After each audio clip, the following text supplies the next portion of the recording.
Olá, Oi, Bruno, tudo bem? bem, e você? Tudo ótimo também. Que legal te reencontrar depois de, acho que uns 2, 3 anos. Acho que mais, viu? Mais uns 4 anos, eu diria. Nossa, passa rápido. Passou muito rápido. Mas que bom estar aqui Me- com você. eu acho o máximo. Você já conhece o Felipe? Eu nem sei se foi um que chamou o outro. Sim, conheço. O Felipe é um grande parceiro. Nós fizemos alguns projetos juntos e ele dá aula no meu curso de marketing para o mercado financeiro lá na SPM e já participou do curso algumas edições, né, Fê? Oi, olá Bruno. Oi, Olá, Gabi. seja Oi, boa bem-vindo. noite. Entrei no meio aí, não sei o que vocês estavam falando, desculpa. A gente estava. Eu ia perguntar para a Gabriela como que eu pronuncio o seu sobrenome. Ah, Zombourides, mas o pessoal me chama de Zombi, Zombo, enfim, tá tudo certo. Entendi. Bom, eu acho que o Felipe, eu já conheci a Gabriela aí de outras aventuras, então a gente está se reencontrando. E eu queria começar, Gabi, querendo entender como é que está o seu momento profissional, porque você na verdade, você já trabalhava no mercado financeiro porque você cuidava do banco BMW, né? Isso. Na verdade, a carreira corporativa ela começou na BMW, quando a gente se conheceu, alguns anos atrás. Até depois quero saber se eu continuo andando de moto.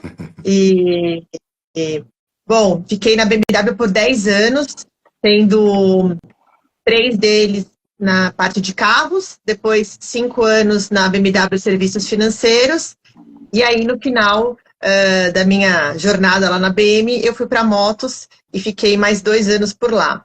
Aí saí da BMW, fui para a XP, quando eu assumi a área de marketing institucional para todas as frentes PJ, que não eram varejo, criei a marca do Banco de Atacado, e aí no final de 22 eu acabei saindo da XP e abri hoje a minha empresa de consultoria de marketing, bastante focada no mercado financeiro, e já vamos comemorar aí 2 anos de mais de 100 projetos entregues. Então, enfim, sigo aqui na minha carreira solo de empreendedor e além do curso de marketing para o mercado financeiro lá na SPM, que o Felipe é um dos alunos e professores, né?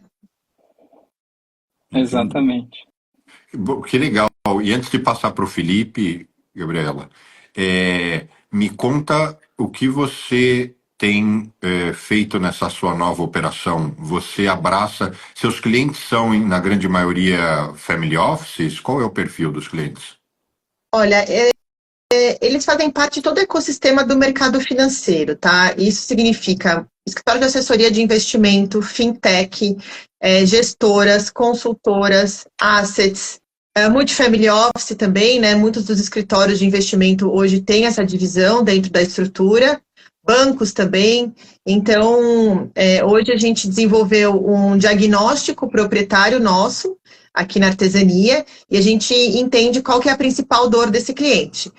E aí, já até pegando um gancho, né, aqui do nosso tema, a questão da inteligência artificial, ela tem ajudado bastante a gente nesse diagnóstico, porque nos ajuda a ter uma celeridade bastante grande quando a gente vai tratar essa anamnese desse cliente para entender exatamente qual que é a dor que ele tem, para que depois a gente entre com um plano estratégico. Tá, mas imagino eu que basicamente o que você faz é ajudar eles a prosperarem, né? Assim, cada um com as suas metas, mas é vender mais, captar mais cliente, fazer mais negócios, né? Exatamente.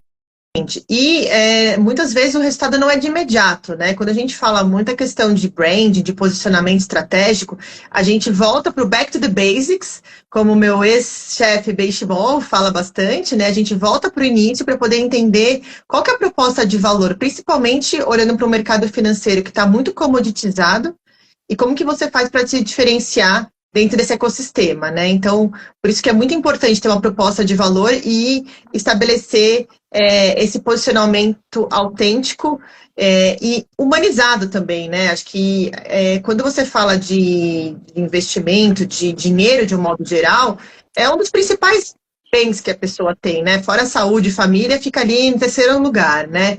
Então, a gente tem que gerar um valor muito grande na relação entre esses clientes e, né, os escritórios, as empresas, porque no final do dia é uma grande relação de confiança que está sendo traçada ali, né?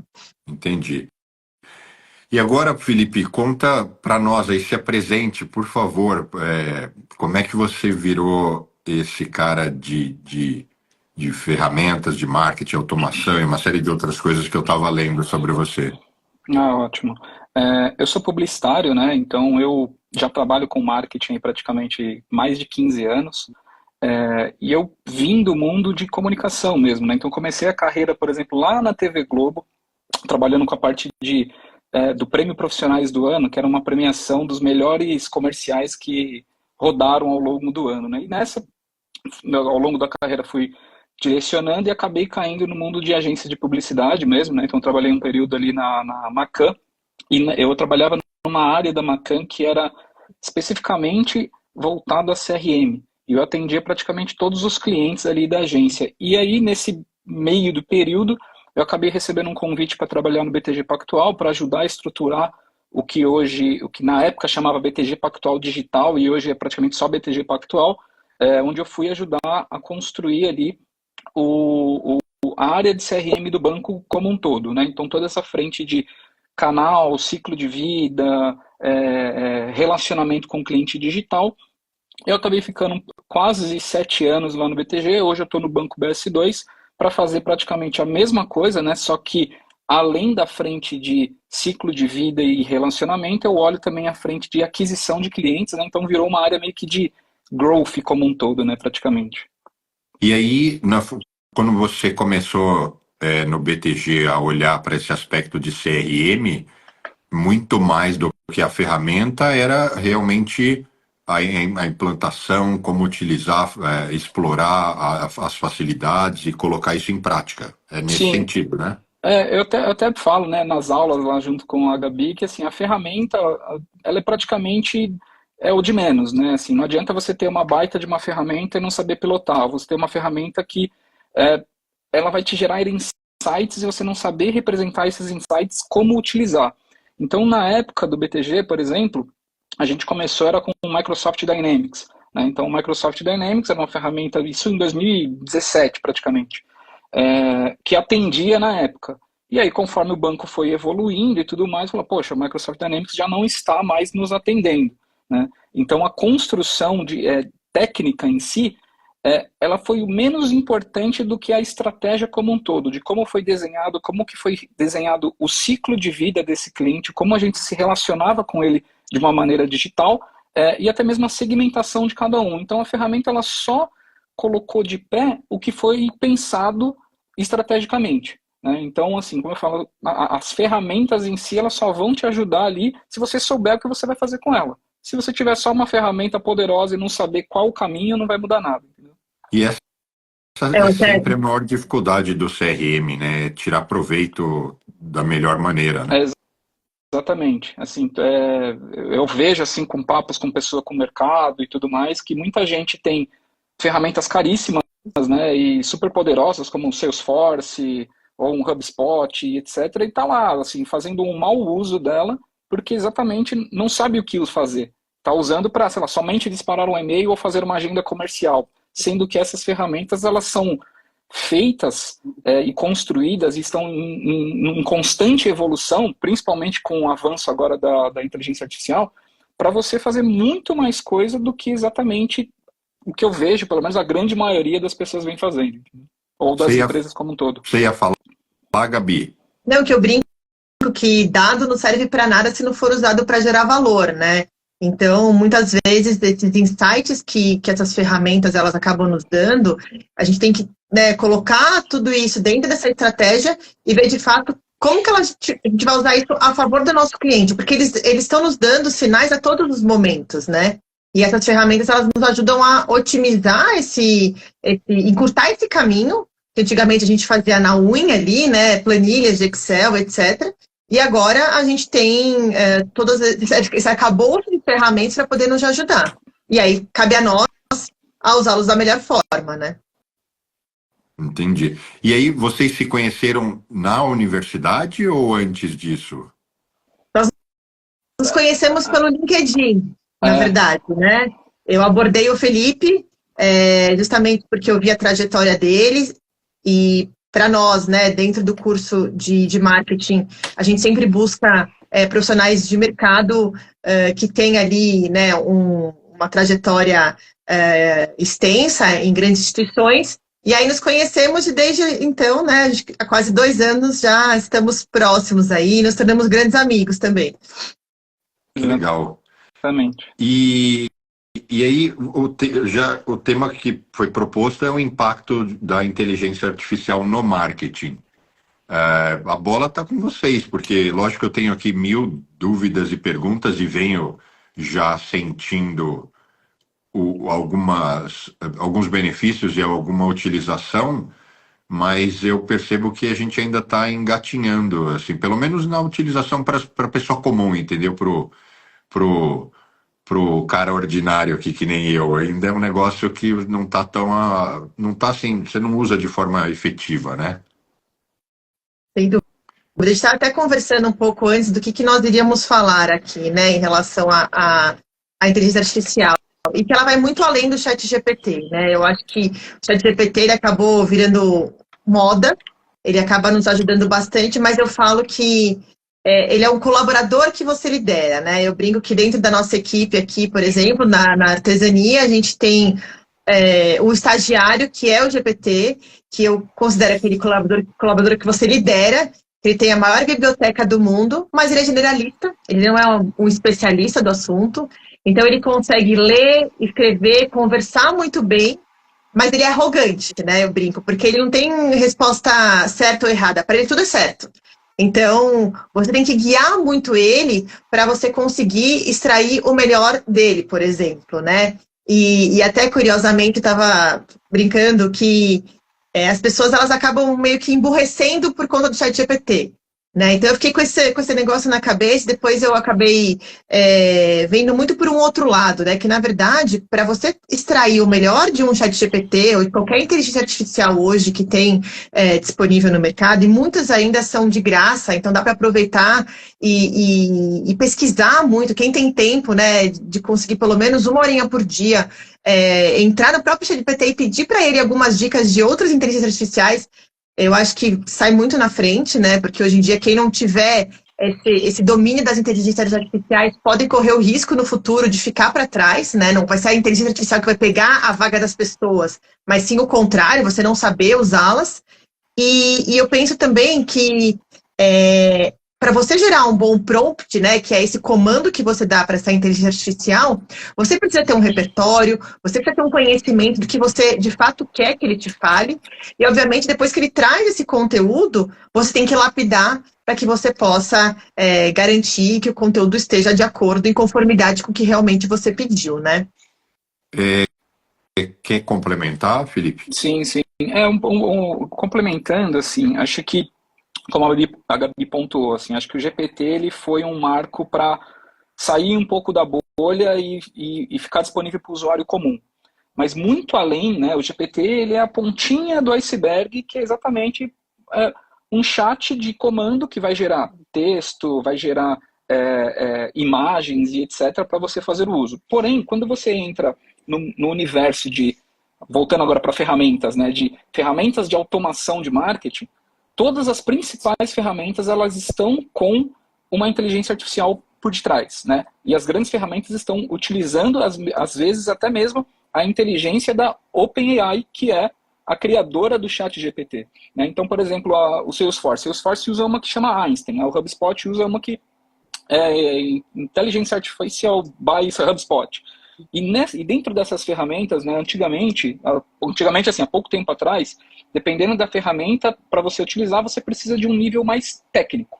Né? Então, precisa de um técnico que conheça ali uma linguagem de programação, por exemplo, um SQL, para conseguir fazer uma segmentação num banco de dados.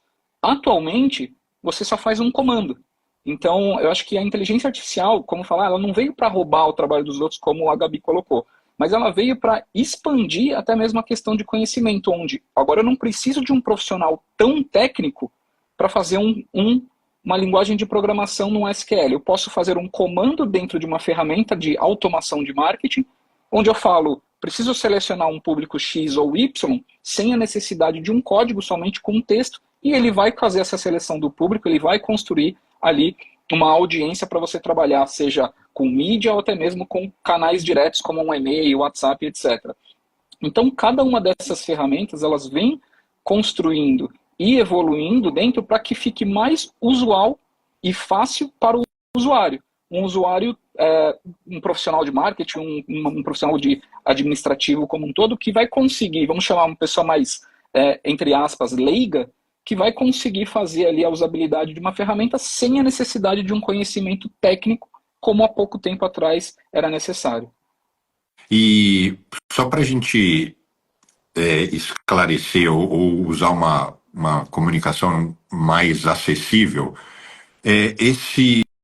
quando você fala que a inteligência artificial está auxiliando na gestão do CRM, é porque ela programa para você o comando para extrair os dados, ou é porque ela nem programa, ela de fato vai lá e extrai, já que ela já está acoplada ao CRM? As duas coisas, né? Então, acho que a inteligência artificial ela vai simular ali habilidades humanas sem a necessidade de uma intervenção humana. Então, os dois caminhos, eu posso, por exemplo, eu vou construir uma jornada de comunicação com um cliente. Então, dentro dessas ferramentas, quando você vai fazer uma construção, às vezes tem a necessidade, como eu estava explicando, de uma linguagem de programação, porque ela vai se conectar com um banco de dados que você está utilizando. Bacana. Se aquela pessoa não é técnica o suficiente para mexer nessa linguagem de programação, atualmente você faz um comando ou um prompt dentro dessas ferramentas falando, poxa, eu preciso selecionar aqui um cliente que costuma utilizar, por exemplo, um cartão de crédito que gasta somente um valor XYZ, e ao invés de eu fazer isso com um código, eu posso fazer somente um comando e ele vai selecionar esse cliente e você vai poder fazer o uso ali para a campanha que você necessita. Ou, como o segundo ponto que você colocou, o uso de machine learning, né? Ou seja, o aprendizado da máquina, ela mesma vai aprendendo e vai coletando dados de pessoas que têm determinado comportamento, que fazem determinada compra ou uso de determinado serviço, está seguindo por um caminho A ou um caminho B. E automaticamente, com a inteligência artificial, você aperta um botão e deixa rodando ali e vai acompanhando. Como a Gabi falou, isso vai gerar insights para o humano do outro lado que está fazendo o uso dessas ferramentas, saber, poxa, legal, então como que eu vou interpretar esses insights e tomar ali uma decisão de venda ou de acompanhamento ali da ação que eu estou fazendo. Gabi, olha essa primeira pergunta que chegou. Vocês acreditam que a IA pode substituir completamente o atendimento ao cliente tradicional? Qual a sua opinião, Gabi? Eu acho que ela vai conseguir facilitar muito a interação com uma certa agilidade. Hoje já acontece, né? Tem muitos bots hoje que já conseguem trazer todas as respostas para uma necessidade pontual do cliente. Porém, a gente tem que pensar que hoje a gente tem uma faixa etária muito grande dentro do universo de clientes. Eu falo pela minha avó, por exemplo. A minha avó tem 95 anos e ela é super lúcida. Só que ela não consegue hoje acessar o banco, porque ela não tem um aplicativo, ela não tem um celular, né? Começando até mais no começo ali. Ela não tem nenhuma ferramenta que hoje permita que ela consiga interagir com o banco. Antigamente ela recebia o extrato impresso. Hoje em dia o banco não oferece mais. Ela quer ligar e ela quer ter um atendimento não pela URA, ela quer ter um atendimento humano, que ela possa conversar.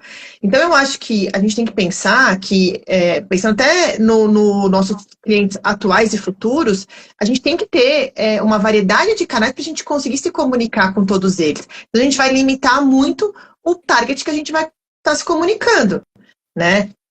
Então a gente tem que pensar que o atendimento humano, ele sim é necessário para alguns perfis de clientes. Tem outros que eles preferem ter um atendimento artificial, mas que resolva o problema deles. Então, a gente tem que ser inteligente o suficiente para usar a inteligência artificial para poder receber esses insights do comportamento desse cliente e direcionar a melhor forma de atendimento que para ele serve, né?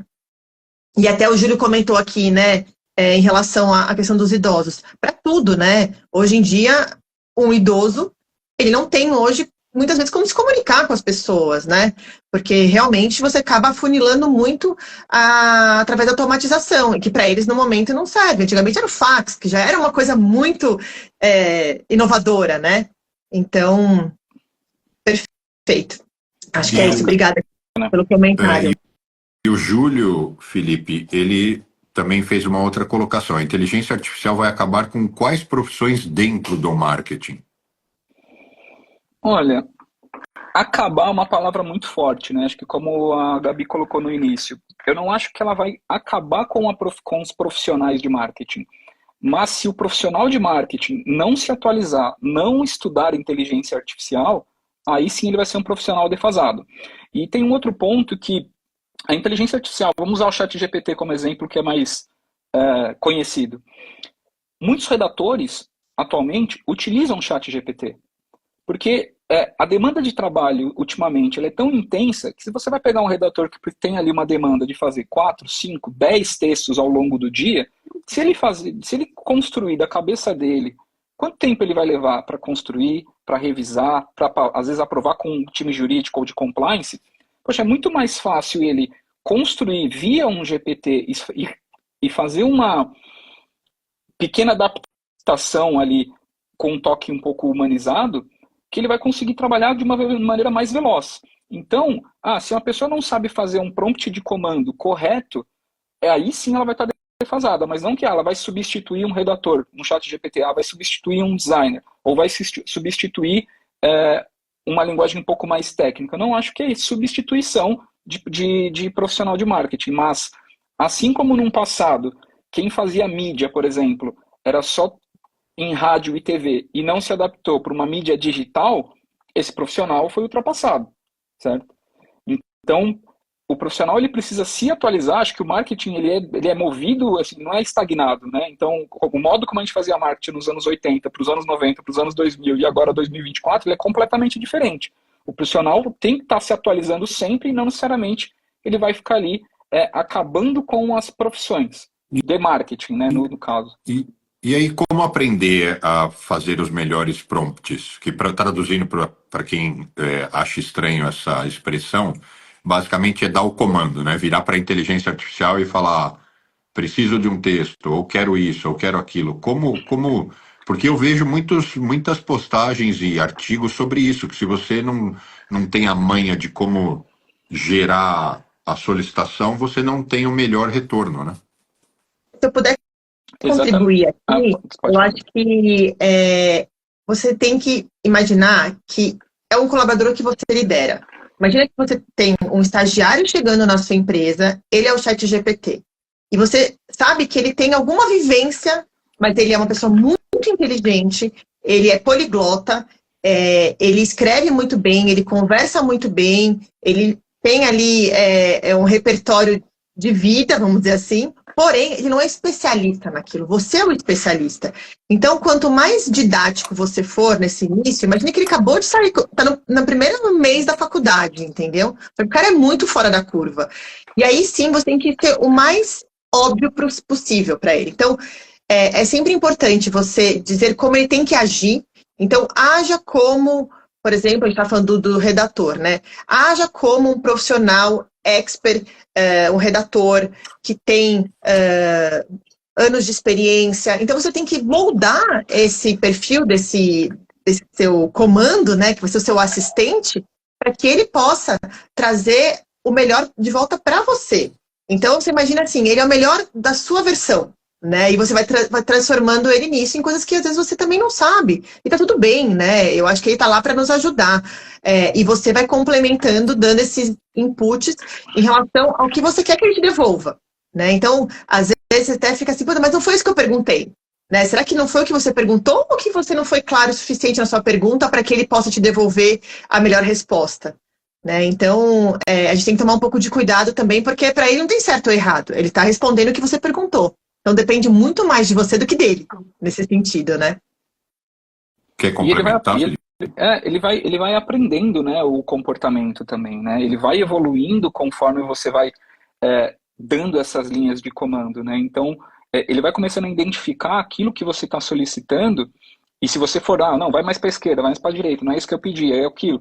Na próxima vez que você for fazer uma solicitação, um prompt de comando, ele vai entendendo ali o padrão que você está seguindo e vai tentando te entregar mais ou menos aquilo que você já aprovou no passado, né? Então, especificamente falando de chat GPT, né? Mas isso vale, como eu falei, para outras inteligências artificiais, dentro ou fora de ferramentas de marketing, onde ele aprende com o comportamento humano, o comportamento de compra. Então, se ele entende que o Bruno, todo dia 15, gasta um valor X no cartão de crédito, e de repente ele encontra um padrão parecido com outras pessoas, poxa, então eu vou fazer aquela campanha do dia 15 do cartão de crédito com essas outras pessoas também. Ele vai se auto-aprendendo a todo momento, né? Então, acho que é isso que é o legal da inteligência artificial, né? Já está o nome, inteligência. Então, ele não é um negócio parado que vai ficar... tem até uma pergunta aqui, não vai ficar muito padronizado. Então, não vai ficar padronizado porque ele evolui, né? O seu comando vai evoluindo e a própria inteligência vai evoluindo. Qual, na opinião de vocês, a versão paga do ChatGPT é melhor, realmente melhor do que a versão gratuita? Porque eu já ouvi gente dizendo é muito melhor e eu já ouvi gente dizendo, falando, não faz diferença. De fato, eu acredito que sim, porque eles querem entregar algo melhor para ter uma remuneração também, né? Ele, obviamente que tem um valor de mercado da empresa e tudo mais, mas você pega, por exemplo, o Gama, você pega o Canva, que também são outras ferramentas de inteligência artificial, olhando para a criação de conteúdo, para a criação de apresentações. E agora eles também estão inserindo na parte de conteúdo. Então é óbvio que eles também estão evoluindo de acordo com o que está entrando de receita para eles, né? E aí o algoritmo também, ele vai nos ajudar a traçar melhor esse perfil, né? Porque às vezes a versão gratuita você tem uma quantidade limitada de acessos. Então você acaba não tendo essa facilidade de traçar o seu perfil como profissional lá e o que você espera de devolutiva dos seus inputs dentro das ferramentas, né? Então tem que tomar um pouco de cuidado em relação a isso. Vou fazer um comentário aqui. Isso que você falou, Felipe, da ferramenta começar a observar padrão de comportamento e fazer sugestões e etc. Eu tenho um dos meus melhores amigos, ele é diretor de cybersecurity da Mastercard, aqui nos Estados Unidos.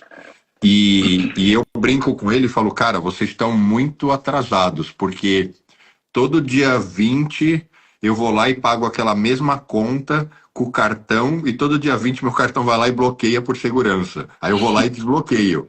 E ele fala, não, realmente a gente ainda está, nessa área a gente tem tido problemas. Aí ele próprio me mostrou, ele falou, e você já percebeu que no seu Google Maps, quando ele te sugere, assim que você entra no carro e carrega ali a tela, né, no meu caso eu uso Android, então carrega a tela ali do Android na tela do carro.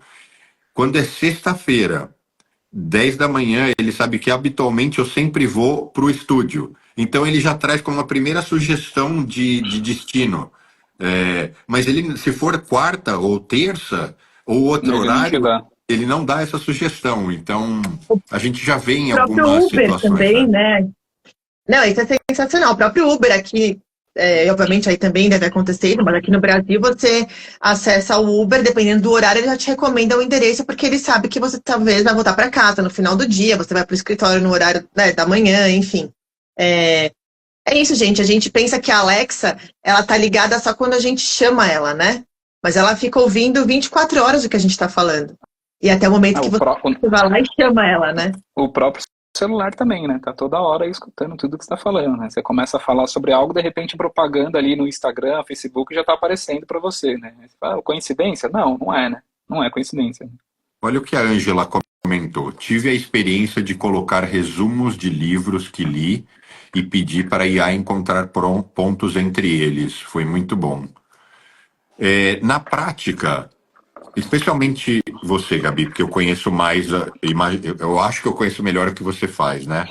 Você tem conseguido, de forma efetiva, extrair coisas que você fala, nossa, isso aqui me poupou muito. Sei lá, vou dar um exemplo maluco. É, alguma ferramenta vai lá e monta para você um planejamento de postagens e ideias de conteúdo para rede social, e aí depois você só vai lá e dá um tapa, mas ele já te economiza um tempão. Já rola isso? Rola quando você dá o comando certo. Porque muitas vezes você precisa de uma fonte, né? Da onde está vindo essa informação? Quando é uma coisa genérica, né? Vamos falar de, enfim, uma parte mais teórica do marketing, vamos falar o que é brand, vamos falar o que é growth, vamos falar, enfim, coisas que você consegue encontrar em literatura, nessa biblioteca que a gente está comentando, né? Que é essa grande biblioteca que é o ChatGPT, realmente você consegue encurtar muito esse tempo. E, obviamente, você lapida ali com o seu tom de voz, que isso é muito importante. Porém, quando você quer trazer conteúdos mais temporais, poxa, vamos falar sobre, no meu caso, né, que atendo muito o mercado financeiro, vamos falar sobre a questão da volatilidade, do câmbio, eleições, etc.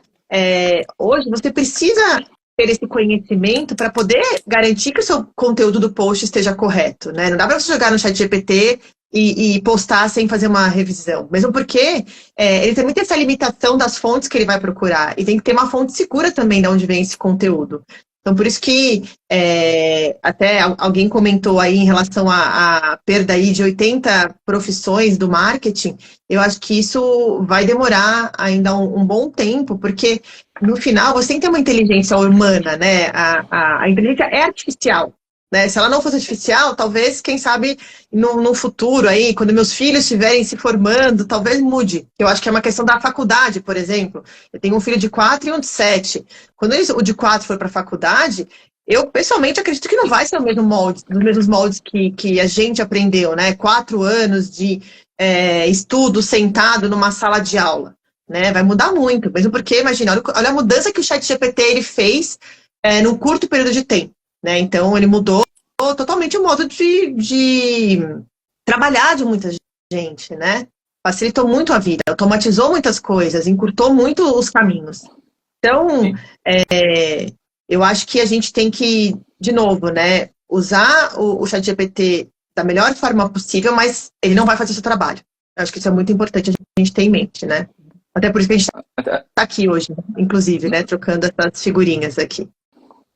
Tem até complementando um ponto, né? Eu vi ali a pergunta do rapaz, né, ele falando, pô, realmente vai acabar com 80 profissões. A gente fica muito preocupado com quantas profissões vão acabar, mas quantas profissões vão ser geradas por conta disso, né? Quantas profissões não apareceram depois que começou o marketing digital? Depois que chegou o smartphone, por exemplo? Quantos aplicativos? Quantos desenvolvedores? Então, às vezes a gente fica muito preocupado, de tipo, pô, vai acabar determinada profissão, eu não vou fazer mais.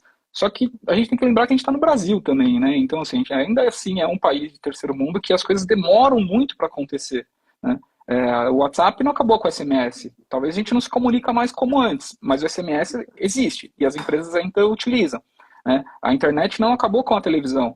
O rádio está aí. Então, às vezes a gente fica muito com essa cabeça que tudo vai encerrar, vai acabar e etc. Na verdade, a gente tem que se preocupar quantas profissões vão ser geradas com essa nova tecnologia. E não necessariamente acabar com determinadas. É por isso que eu falo que o profissional ele tem que se atualizar constantemente e entender e aprender sobre isso. Oi, travou? Não, tá aí. Olha só, olha, acabou de chegar. Costumo dizer, o Júlio, costumo dizer que a gente foi ensinado a responder. Agora entendo que a gente precisa saber perguntar da forma correta. Não adianta ter uma ferramenta como o ChatGPT e não saber perguntar de forma assertiva. Felipe, eu não sei o quanto você pode abrir isso, mas hoje no banco, quais são suas principais metas ali, tarefas? O que você está em busca? Eu tenho certeza que é em otimizar resultados e tudo mais, mas tem alguma coisa específica, sei lá, a gente a gente está procurando ver como é que a gente segmenta os clientes que têm maior potencial de investimento. Tem alguma Tá? coisa nessa linha? Eu vou tentar falar de uma maneira um pouco mais genérica, que, como você disse, eu não consigo abrir tudo. Mas, especificamente da área de growth, CRM, etc., como que eu gero uma melhor experiência para o cliente, como que eu consigo fazer esse cliente ativar a conta dele, usufruir dos nossos produtos de uma maneira mais simplificada, digital e com uma experiência fluida. E para isso, eu preciso trabalhar com personalização. Não adianta eu falar igual com todo mundo ao mesmo tempo, do mesmo canal.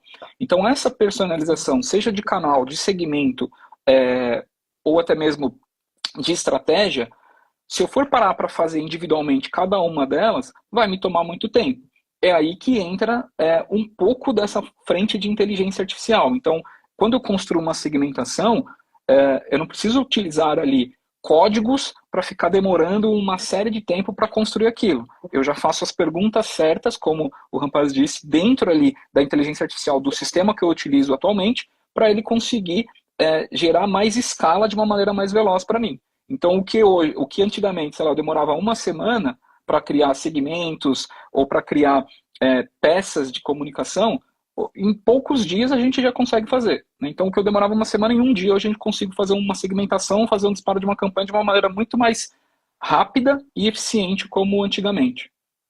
E Gabi, como estão os grandes bancões? Porque assim, eu como cliente do Itaú, não sinto absolutamente nada de novo. Assim, não sei se eu que estou comendo bola, mas não vejo nada na interação. Isso, por exemplo, que o Felipe comentou, né? Que a comunicação deve ser a mesma com todos.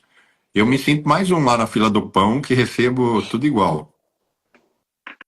Pois Faz é, eu acho sentido? que é um bom feedback para o pessoal do Itaú revisitar essa questão da segmentação, porque de verdade não é essa experiência que eles querem passar, tenho certeza disso, né? Então, obviamente que quando você pega um banco muito grande para você conseguir escalar essa personalização, ela acaba sendo mais difícil, mesmo tendo tantas ferramentas, né? Mas não adianta ele chegar, ligar para você e oferecer, às vezes, sei lá, ou uma sala VIP para um cliente que talvez só conta poupança do banco, né? Então, acho que você tem que entregar minimamente os produtos certos e as experiências certas de acordo com o perfil desse cliente, né? Então, o próprio Felipe, na aula dele, eu gosto de dar esse exemplo porque eu acho que faz muito sentido. Na hora que você declara lá o seu patrimônio, aonde você mora, quanto você tem investido, isso vai traçar exatamente o tipo de experiência que você vai receber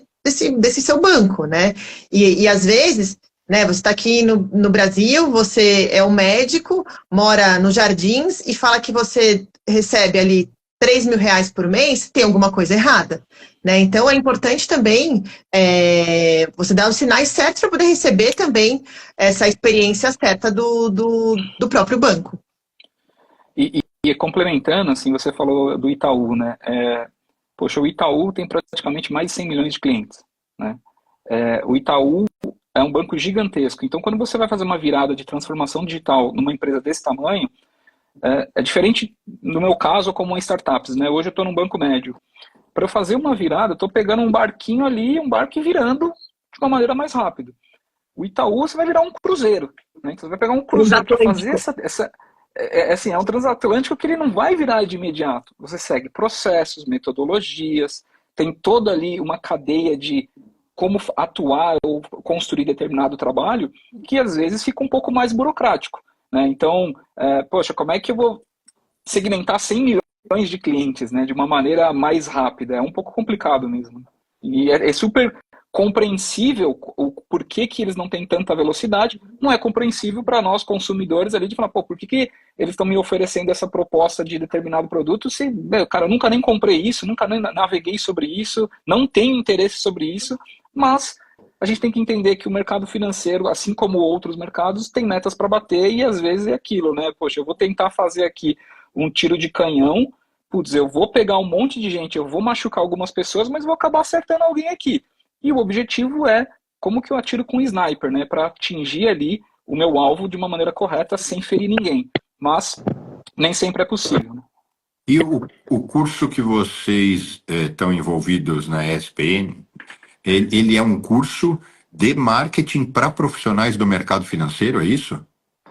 Isso mesmo. Na verdade, ele surgiu justamente porque a gente viu que existe até um gap dessa oportunidade de ter um aprofundamento maior nessa questão do marketing do mercado financeiro. Hoje em dia tem curso para tudo, né?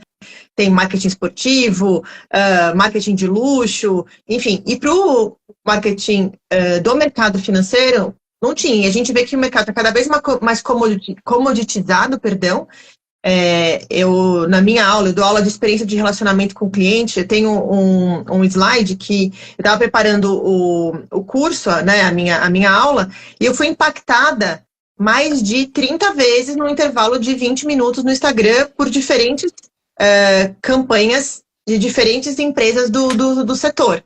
E aí, qual que você vai acreditar ali?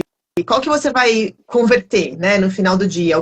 O dinheiro que ultrapassa fronteiras, que rende mais do que o CDI, que, enfim, tem um atendimento super exclusivo. Então, eu acho que a gente tem que criar essa proposta de valor antes de qualquer coisa, né? As redes sociais estão aí, obviamente, ela acaba sendo uma grande oportunidade para ser essa vitrine das nossas empresas, mas no final do dia, o que vai valer é o que você está oferecendo de experiência para esse cliente de uma forma única e exclusiva para ele, o que atende para ele, as necessidades dele. Né? Então pode ser que o Itaú não te mande mensagem porque você esteja super bem atendido lá. Vai saber. Isso é uma pós. Não, é um curso de curta duração, de uma semana, e nós vamos ter agora a próxima edição na primeira semana de dezembro. Ô, Gabi, acho que é legal falar também que não é só para quem é do mercado financeiro, né? Mas para quem também tem interesse em entrar no mercado financeiro, ele dá um overview bem legal, né?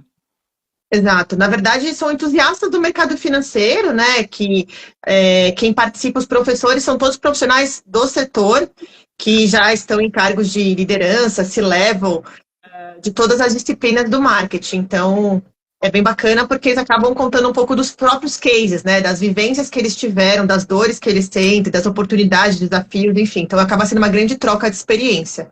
Que eu acho que é o que vale hoje, né? Assim, alguém perguntou em relação aos cursos de inteligência artificial. Eu acho que existem muitos cursos gratuitos hoje em dia, muitas palestras, e até mesmo pessoas que são bastante estudiosas e focadas na inteligência artificial, que você consegue extrair muita coisa bacana, né?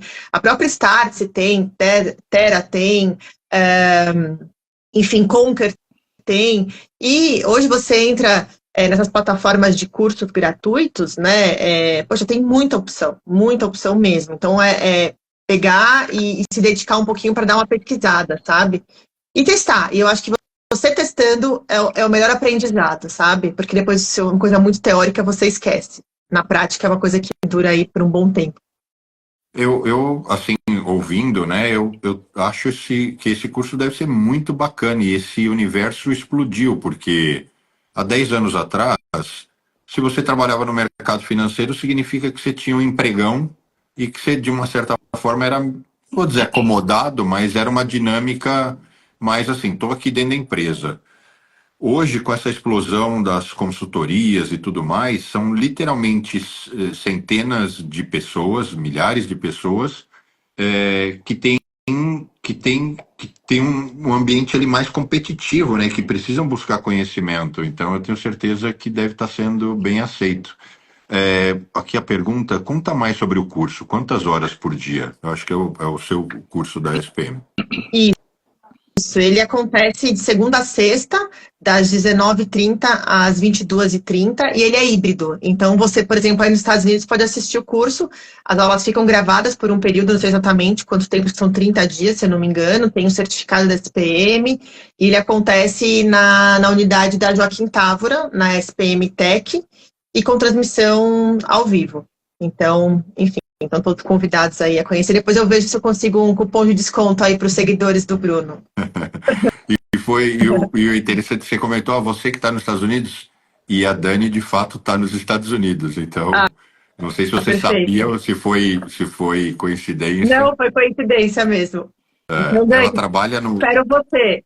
ela trabalha numa grande wealth management aqui e, Legal. ou seja, está no mercado financeiro, é brasileira, embora trabalhe só com americanos, né? Mas ela está por aqui. É isso, e o conteúdo se aplica de globalmente, né? Porque são técnicas que você usa independentemente de qual país, porque você acaba falando muito do dinheiro da pessoa, a relação com o dinheiro, obviamente que o brasileiro, né? Tem até estudos que falam que tem uma relação muito diferente com o dinheiro, no sentido de você ter uma conversa muito aberta, né? Uma coisa muito que antigamente guardava embaixo do colchão, aquela coisa mais de não se falar, porque aqui você não tem as coisas padronizadas. Aí nos Estados Unidos, sabe quanto a pessoa ganha por hora? Né? É declarado isso, não é uma coisa super É muito oculta comum, né? ali. É, então, ainda temos muito que aprender também em relação a isso, né? A nossa relação com o dinheiro. Mas, de qualquer forma, eu acho que a experiência com o cliente, independentemente do país, ela tem que ser a melhor possível. E o brasileiro tem uma fama muito boa em relação a isso, né? Não é à toa que você pega as lojas de mercado de luxo, né? Puxando até um pouco do meu histórico profissional na BMW, e você vê que ele tem pessoas que preferem comprar no shopping Cidade Jardim uma bolsa aqui de, sei lá, 15 mil reais, do que ir para casa de Miami para ir no outlet ou ir num shopping comprar, porque a experiência que eles têm aqui é totalmente diferente, né? Eles são recebidos por uma vendedora que sabe quem é a pessoa, chama pelo nome, oferece um champanhe, enfim, tem essa relação muito próxima, né? Então, é algo que a gente tem que aprender muito também aqui no Brasil. É verdade, o Brasil é excepcional nesse aspecto. Funciona muito bem. Você ia falar alguma coisa, Felipe? Não, não, pode seguir. Eu estava pensando o seguinte: existe nesse universo de CRMs, existem já CRMs acessíveis, a versão gratuita de um Zorro, de um HubSpot, ela já vem com facilidades de inteligência artificial que uma pessoa comum consegue se beneficiar? Depende, né? Assim, é aquele conceito do freemium, né? Então, ferramentas tem para todos os gostos e bolsos, né? Tem ferramenta gratuita nacional, ferramenta gratuita internacional, tem ferramenta para grandes corporações, ferramenta para média, pequena empresa e etc. Porém, determinadas funcionalidades, né? E acredito que a inteligência artificial é uma delas.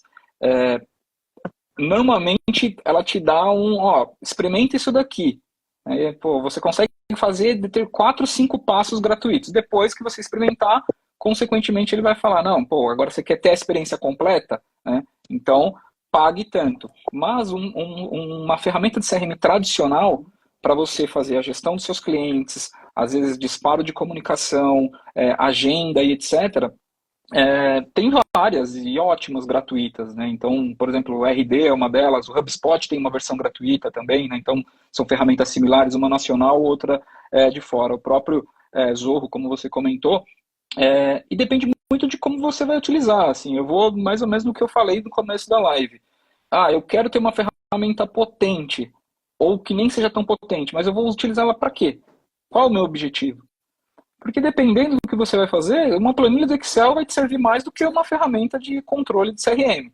Então, se você não souber o para que você vai utilizar, ou o que ganhos você vai ter utilizando determinada ferramenta, o que aquilo vai alavancar o meu negócio, ou alavancar o meu dia a dia de trabalho, assim, você não, né, eu acho que eu coloco, antes a gente estava acostumado a ouvir, agora tem que saber perguntar. Então, pergunte-se para si mesmo, assim, para que eu preciso disso, né?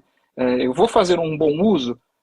Principalmente se eu for pagar, né? Vou ter que pagar uma ferramenta, senão não faz muito sentido. E dependendo ali da empresa ou atuação, você tem poucos clientes, etc., uma ferramenta gratuita vai te suprir bem. Né? Será que você precisa de uma inteligência artificial com 10, 15, 20 clientes? Às vezes não tem necessidade. Você faz uma agenda ali no WhatsApp, você vai atender muito melhor do que criar um sistema todo automatizado, onde eu conheço o Bruno e conheço a Gabi. Eu não preciso ficar ali fazendo ali todo um conceitual, sendo que assim, acho que nada vai acabar substituindo um contato humano, né? O que a gente estava falando no começo, essa parte humanizada.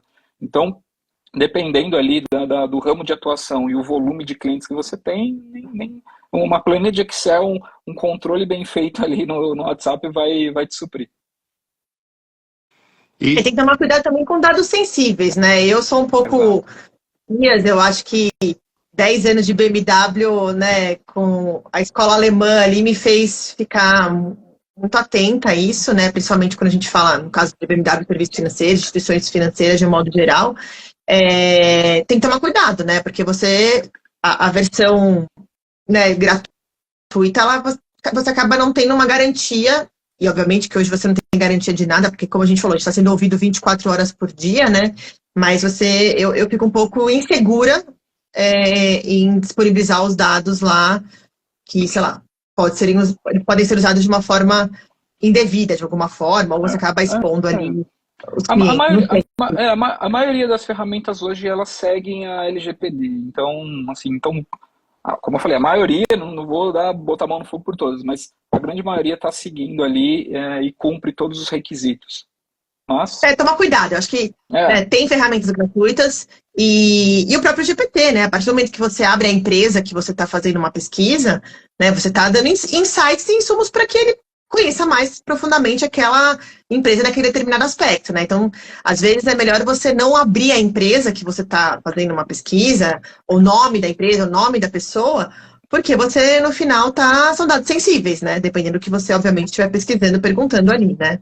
E a recíproca é verdadeira também. Você vai descobrir dados sensíveis porque alguém está colocando também. Então, é uma via de duas mãos ali. E, Gabi, quero explorar um pouco sua generosidade e sua boa vontade. Então, tirar uma casquinha aqui, que é o seguinte. Para quem estiver assistindo, e não necessariamente a pessoa precisa estar diretamente nesse setor, mas eu acho que isso vai inspirar ela a entender melhor o que você faz. Como é que você ajuda um pequeno family office ou uma wealth management ou uma consultoria a conseguir ganhar mercado, captar clientes, já que hoje no Brasil, me corrija se eu estiver errado, é uma chuva de escritórios, abriram muitos, né? Eu acho até que muitos agora estão até fechando, né? Tá tendo até uma filtragem. Muita fusão, eles tá tendo muita fusão aqui no Brasil, né? Eles acabam, enfim, se juntando, até porque você acaba, né, ganhando, aumentando o volume investido, né, dentro daquele determinado escritório, tendo outros benefícios também, enfim. De um modo geral, né, o que na artesania a gente desenvolveu um diagnóstico nosso, proprietário, como se você de fato estivesse contratando um head de marketing para atuar nessa cadeira, né? Então a gente fala que nós atuamos como CMO as a Service, né? Que é o head de marketing sob demanda. E aí a gente faz o diagnóstico, a gente entende 360 graus como é essa empresa, né? Desde o ponto de vista de endomarketing, né? De como que é a atuação com o time interno, como que são as ferramentas que eles têm dentro de casa, qual que é essa proposta de valor, por que eu vou escolher A ou B, quais são os seus diferenciais competitivos, e a partir daí a gente tem que mostrar muito quem são as pessoas que estão por trás, né? Porque quando a gente fala de investimento, obviamente você quer saber esse repertório dessa pessoa, porque você está doando um dos seus principais bens, que foi, como a gente comentou, que é o dinheiro desse cliente.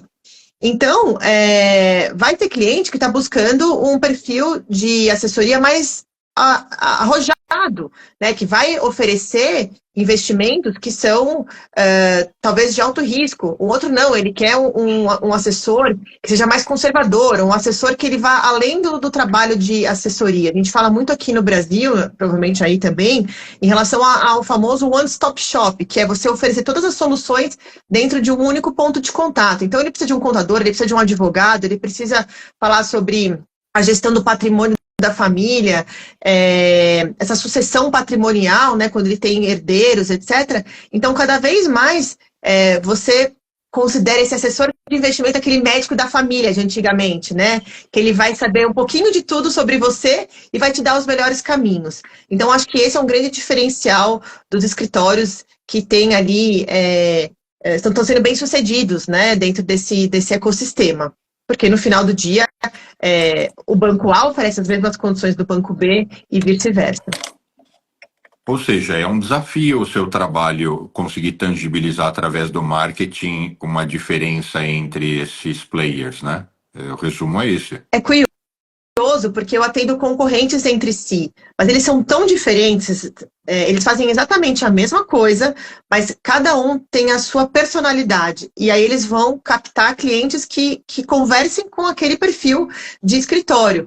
Porque é muito uma questão de fit, né? A gente fala de fit cultural, tá muito na moda, né, essa palavra, mas aqui quando a gente fala do escritório, você tem que ter uma relação de confiança muito próxima. Então, é a mesma relação do médico, né? Você vai lá no médico para você, às vezes, agendar uma cirurgia, você vai passar por 2 ou 3 opiniões.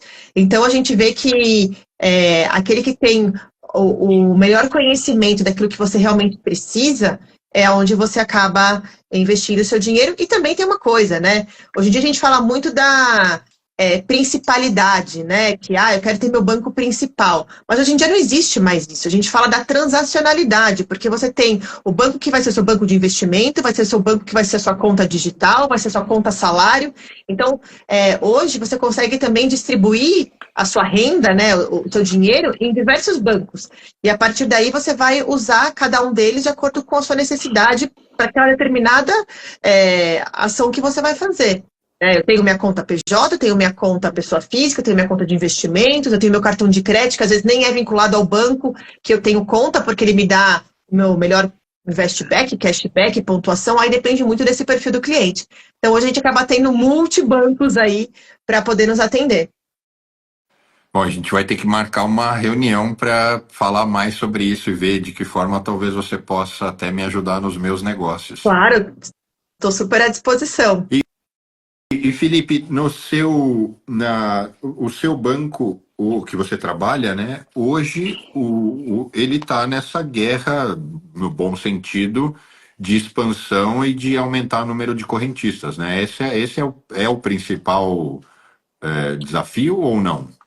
Hoje o BS2 está focado exclusivamente para clientes PJ, né? Então a gente não atua mais ali na parte de pessoa física, né? Então é somente pessoa jurídica. E como a Gabi mencionou, assim, principalmente para pessoa jurídica, às vezes não tem essa questão de banco principal, né? Então vai muito do serviço que a gente está oferecendo ou a necessidade de determinado cliente. Então, se um determinado cliente quer um crédito, ele pode estar utilizando o Itaú. Poxa, mas o Itaú está com uma taxa ruim, e o BS2 está com uma taxa melhor, consequentemente o cara vai para o BS2, ou ele vai para qualquer outro banco. Então é muito difícil fazer essa principalidade. E aí, como você disse, a gente está num momento de expansão e transformação digital do banco, que está vindo esse crescimento de novas empresas e, consequentemente, ativação e oferta de produto para esses clientes. Bacana. Se deixar, eu fico falando horas, né? O meu pessoal briga comigo, fala, Bruno, você não pode deixar as lives serem muito longas, senão todo mundo desiste. Queria abrir primeiro para você, Felipe, fazer suas considerações finais. Eu queria agradecer também muito pelo papo e pelas suas contribuições. Bom, em primeiro lugar, obrigado aí pelo convite, né? O seu, da Gabi, como eu falei, eu e a Gabi, a gente está cada vez mais próximo aí de aulas, parcerias e tudo mais. E, poxa, acho que ainda falta, assim, tipo, como você falou, né, daria para falar muito mais coisa, principalmente inteligência artificial. Acho que a gente, como eu falei, a gente ficou focado muito na pontinha do iceberg, que é o ChatGPT, que é o que a maioria conhece, mas existem muitos assuntos ainda para falar de inteligência artificial, quem sabe no próximo papo aí. BS2, antigo Banco Bom Sucesso. Exatamente, isso mesmo. E falei que ela era desse mercado. E pelo jeito, o Bom Sucesso é de Minas ou não? É de Minas, mas eu fico em São Paulo. Entendi. E Gabi, suas considerações? Eu acho que hoje, gente, se eu puder, assim, contribuir aqui para que vocês saiam com uma liçãozinha de casa aqui, aproveitem o tempo para estudar um pouquinho por dia, né? Eu acho que a gente hoje tem tantas informações que estão disponíveis que às vezes não precisa ir lá ficar num curso para... óbvio que você quer trocar muito com pessoas especialistas, mas seja curioso, né? Vá lá, procure no próprio GPT, ele pode te dar até, inclusive, um plano de estudos. Né? Já pensou? Ele já te traz esse plano de estudo. Quero aprimorar o meu conhecimento ChatGPT. O que você me recomenda? Então, ele mesmo pode dar algumas dicas, né? E aí você coloca em prática isso, trocando num curso, por exemplo, como o nosso aqui na SPM, quando você troca isso com profissionais que estão vivenciando essas coisas, né? Então, se você estudar ali um pouquinho, meia horinha por dia, pesquisar, ser curioso, com certeza você não vai perder o seu lugar no seu trabalho, você vai conseguir ajudar muito, inclusive, dependendo aqui, né? Eu falo, a gente não é geração, nós somos nativos digitais, a gente está aprendendo muito, correndo muito atrás, né? Quem tem 40 a mais aqui. Então, eu acho que a gente tem que ser curioso o suficiente, porque a gente tem muito tempo ainda para poder estudar, conhecer, e o conhecimento não ocupa lugar, né? Então, é isso. Eu queria deixar essa mensagem final aqui para vocês. Todos nós, na verdade, né? Bacana. Bom, queria agradecer muito todo mundo que participou, Gabi, Felipe, vocês desde já estão convidados para, quando estiverem por aqui, a gente gravar um podcast no estúdio e que a gente se encontre também quando eu estiver passando aí por São Paulo. E com certeza, Gabi, vou te chamar para a gente marcar uma reunião, um papo mais de negócio para ver o que a gente consegue explorar. Com certeza, estou por aqui. Me sigam no LinkedIn, que é a minha principal ferramenta. Tenho aqui meu perfil também aqui no Instagram, mas eu sou a heavy user do LinkedIn. Então, quem quiser saber mais sobre o que eu penso sobre marketing, sobre mercado financeiro, sobre inteligência artificial, sobre estratégia de um modo geral, vira e mexe eu faço uns posts lá, com a ajuda do ChatGPT, mas com todos os meus inputs ali do meu conhecimento. Bacana. Então, muitíssimo obrigado. Obrigada pelo convite. Uma ótima Boa noite para todos e nos vemos. Obrigada. Valeu, obrigado. Tchau, gente. Boa noite.